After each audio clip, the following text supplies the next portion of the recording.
Saad Hariri, le Premier ministre libanais démissionnaire, a été reçu à l'Élysée tout à l'heure par le président Macron. C'est le fait du jour du 64 minutes.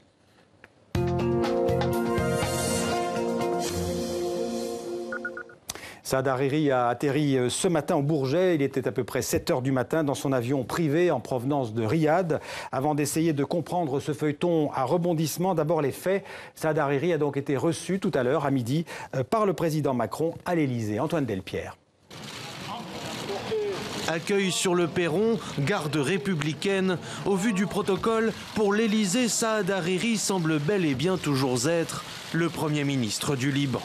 Pourtant, 2 semaines après sa démission depuis Riyad, mais non reconnu par Beyrouth, son sort reste toujours en suspens. Au sortir de son entretien avec le président français Emmanuel Macron, l'homme d'affaires de 47 ans a remercié la France pour son soutien et donné quelques précisions sur son retour au Liban pour le 22 novembre prochain. Je me rendrai à Beyrouth dans les quelques jours prochains. Je participerai à la célébration de notre indépendance. Et c'est là-bas que je ferai savoir ma position sur tous les sujets après m'être entretenu avec le président de notre République, le général Michel Aoun. Arrivé tôt ce samedi matin à Paris à bord de son avion privé, Saad Hariri avait quitté Riyad dans la nuit, réfutant les spéculations sur sa liberté de mouvement. Seuls 2 de ses enfants adolescents sont restés en Arabie Saoudite où ils sont scolarisés. À son domicile parisien ne l'ont donc accompagné que son épouse et son fils aîné, reçus à leur tour par le couple présidentiel français pour un déjeuner. S'il ne s'est pas exprimé après leur entrevue, Emmanuel Macron, qui avait invité Saad Hariri avec l'aval de l'Arabie Saoudite, semble avoir temporisé les tensions et offert une possibilité de sortie de crise honorable pour toutes les parties.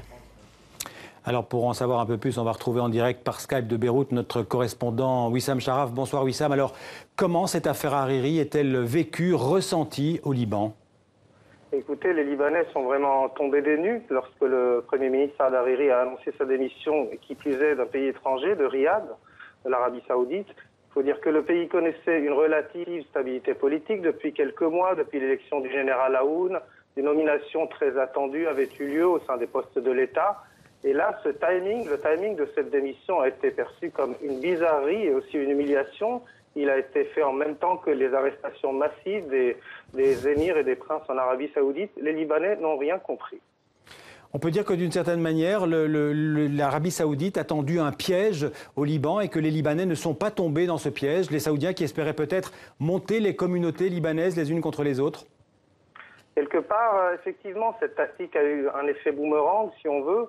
Si les Saoudiens espéraient, par cette tactique, monter les Libanais les uns contre les autres, ça n'a pas eu lieu. Les Libanais ont réclamé unanimement et par principe le retour de leur Premier ministre qui a donné une démission qu'ils ont considérée comme nulle et non avenue, car contrôle à toutes les coutumes institutionnelles du pays.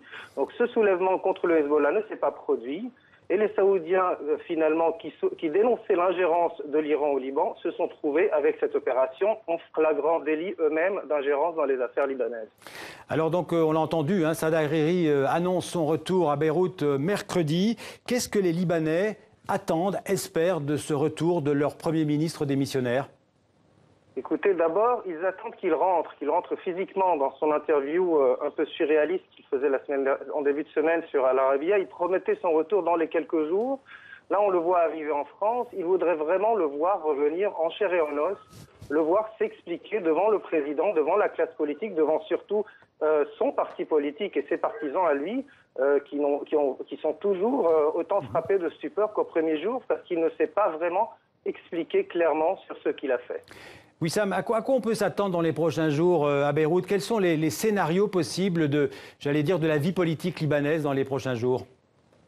Écoutez, en admettant que Saad Hariri arrive comme promis mercredi, soit il démissionne, il acte sa démission en suivant le protocole, la coutume institutionnelle, et repart à Paris ou ailleurs, et ce serait probablement le début d'un exil politique plus ou moins long. Soit il démissionne et reste au Liban pour gérer les affaires courantes jusqu'aux élections au printemps prochain, qui sont prévues, les législatives. Soit, coup de théâtre, il revient sur sa démission Et là, il va quand même devoir engager un dialogue de taille avec le Hezbollah, avec tout le bagage de ce qui vient se passer. Il va devoir combler un fossé conséquent, car il a quand même accusé le Hezbollah d'en vouloir à sa vie. Un dernier mot, Wissam. Si Saad Hariri n'est plus Premier ministre dans les prochains jours, est-ce qu'il y a une alternative politique à Saad Hariri ?